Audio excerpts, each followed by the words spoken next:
Brian Palavai, Run Far here with Tim Tollefson before the 2021 Western States 100. How are you, Tim? I'm doing pretty good. Yeah? Yeah, it's Good. nice to be back. Feel a little bit more like normal? It does, yeah. It's been a long time since I've seen you in person. Totally, but... Was China the last time we saw each other? Yeah. Last time we saw you was up in the high country in Sichuan province. Yeah. So, good to see you. Welcome back to racing. I know you've done one race in the interim, but this is the first time that you're back at a big event. Yeah. What does it feel like to be coming back and towing a line? It's exciting. I just drove up with Billy and we were chatting about it, how honestly, more than the competitive side of the sport, it's just nice to be with the community again and starting to see people in person, not over Zoom calls. And I think it's just a testament to how far we've come as a country and really as a world. But I'm thankful for the opportunity to even be here. Yeah, it does feel like it's always a reunion coming to Western States, but almost one with both a sense of relief and a bigger sense of just camaraderie and coming together. And there's a lot of times there's a lot of nervous energy at the start of Western States, and more of it's like a deep sigh of relief or something. I don't know. Does it feel that way to you at all? I guess you could ask me like on Saturday morning, but no, I'm coming into this one kind of probably in the most relaxed state I ever have been, and I think the pandemic allowed some of that to occur just with personal internal work, and so I'm honestly just really just kind of experiencing like some gratitude for even being here. Yeah. So how much do you want to run Western States? Really bad. Yeah. It's been high on the list, but I mean I've even publicly for years said, I don't want to run that, but I was just putting that out there to keep distance, knowing that at some point I was going to be here, and I just wanted to come in and do the race, the volunteers, and the whole community kind of justice by feeling like I was ready to give it an honest effort. And for many years, I wasn't in a place to do that. So I just kept it at bay. Like, there seem to be so many reasons that this is a race for you.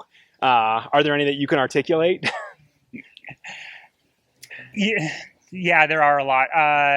Growing up as a kid on the west side over in Rockland, it was the first ultra I ever learned about. My high school coaches had done it. We kind of jokingly ribbed our coach, Posey, that like whenever we'd cool down, we were doing Posey pace. It was her state's pace. And but now it's like, if I can hold Posey pace at the end of this, I'll be pretty psyched. Yeah. But yeah, it was my introduction to the sport. And also I think as a runner, it suits a lot of my strengths. If you look at UTMB, a course that I have done well at, I excelled on the downhills. The uphills, I'd lose ground. And so I think this really suits a lot of the skill sets that I have. And it's neat to finally be able to race in front of friends and family that have never been able to travel abroad to see me run. Seems like a pretty good set of things coming together for you this weekend. I mean, not only you grew up on the west side, but now you live on the east side of the Sierra.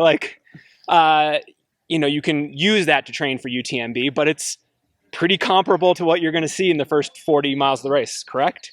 Yeah, I have not been on miles 4 through 30 on this, but I'm told that it's not any more precarious than kind of our usual trails that I run daily.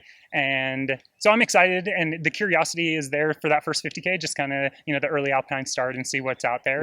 Did you intentionally keep that as a treat? Or? I guess maybe. And logistically, it's a little harder to run the early stages here. You have to wait for the snow to melt, and then once it's melted, it's basically race time typically. So I didn't make any effort for it. But I think Mammoth and the Eastern Sierra is an overlooked training ground for any race in the world. We have dry, dusty trails. Bishop's been triple digits, which is just down the road from us. So we have plenty of opportunity to prepare for any of the demands that the states will throw at us. Yeah, so you live in Mammoth Lakes. You've done tons of running in the high country, I'm sure. Have you specifically done some runs down in the lowlands to get ready for the heat? I have. Yeah, I've thrown out a couple in 90 to 100 degree temps just to kind of shock the body a little bit, and hopefully that works in complement with my little heat training protocol I've been what does that look like? So we don't have access to a sauna, but Roxy over at GU, she's helped me out with a protocol that we did before Javelina, which was hot bath soaks. So Okay. after runs and periodically throughout the week, following a kind of a strategy, I'll just soak in a tub, and it's harder than I thought it would be. It's uncomfortable, It isn't it? is, yeah. Like I sweat. So, but that's exactly what you need to do, kind of prime the system. So you mentioned Javelina, and you've had all the success at UTMB, like this big mountainous 100. But you also ran Javelina last year. Did you choose it specifically thinking about Western States, or what was your thinking about running that? Yeah, it definitely was with states in mind, and it was kind of a perfect opportunity for me to go out to a race that was low key.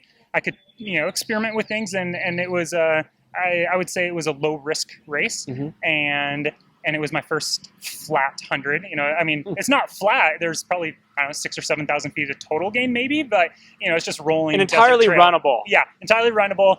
Not a lick of shade. Like you can try and lie under a cactus, but it's not there. And so it was a nice exposure. And for me, just working on some other kind of internal mental stuff, it was a nice opportunity to go out and implement some strategies with, like I said, kind of a low risk environment where there was nothing riding on it. Yeah. Obviously, you're in 13:28 there. It's a little faster than anybody's ever done at Western. But did you have any lessons from running that faster type of 100? Anything that was quite different than, say, UTMB? I loved it. Yeah, really? I mean, honestly, I do not like hiking. And so it is kind of funny that perennially you'll find me at these big mountain hundreds, or I guess or mountain races. Yeah, totally. But not carrying a pack, not hiking, not having required gear, all of those things were nice. Yeah. I mean, it's not strange because there have been plenty of others who've done it, but to have all the success at a UTMB where you come from a pure running background. So are you excited, say, about the stretch down to Cal Street down to the river or some of the runnable sections in the last 15 miles? I am, but I think States is a course that you have to really respect it. And like all the people I've spoken to and just being on the course, I would agree that it's a course you have to run with, not against. And if you try to fight it, it's going to buck you. And I think we see that often where someone might not have the legs to run Cal Street or Green Gate to the finish. And I mean, who knows how I'll execute it. But if I can stay within myself, I drool over those final 38 miles. And I mean, I paced Alex 38 miles one year. I've run from Green Gate to the finish in No Hands Bridge hundreds of times throughout my life. So it's kind of a place I can run almost blindfolded. It's home. It is. In a lot of ways, this is a coming to home of sorts. So, it's kind of like, just got to get home and my family will be at the track, and remind me of the good old days in middle school and high school racing up there. Nice. You talked a little bit about like being, holding yourself back. Is that one of the things you can point to for your consistent success at, let's just say, a longer ultras 125K and up? Yeah, I think I definitely approach each race.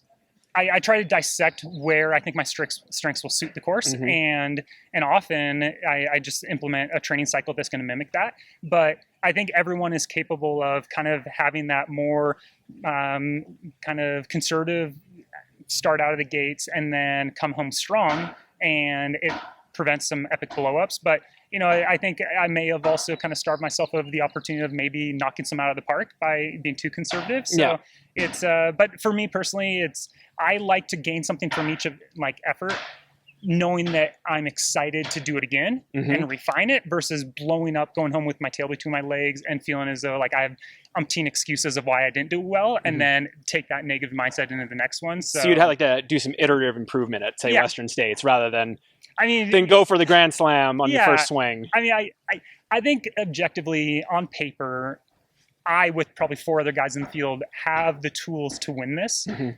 But I'm not going in with the mindset of I need to win this. It's much more of I want to walk away from the track on Saturday night, hopefully, that like I'm proud of my effort. And you'll know what that is. Yeah. You can feel that, right? Yeah. And I mean, plenty of times in my career, I have robbed myself of that experience because I've tried to tie the outcome with something else.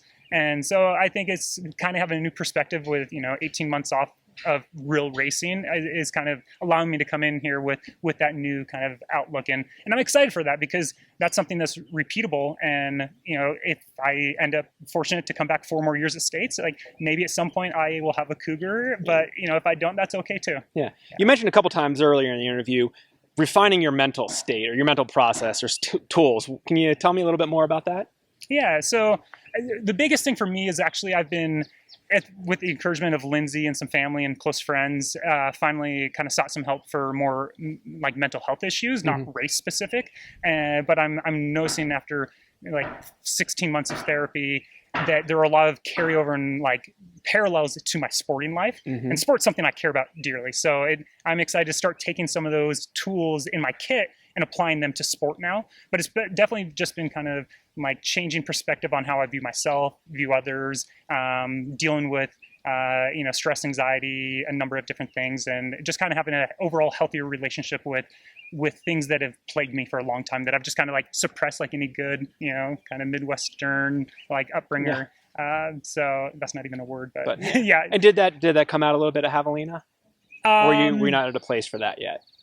Oh, like those two, like that new mindset. It was, and that actually, like we said, approaching Javelina, I knew I could gain a lot of knowledge on racing in the heat that I could apply to states.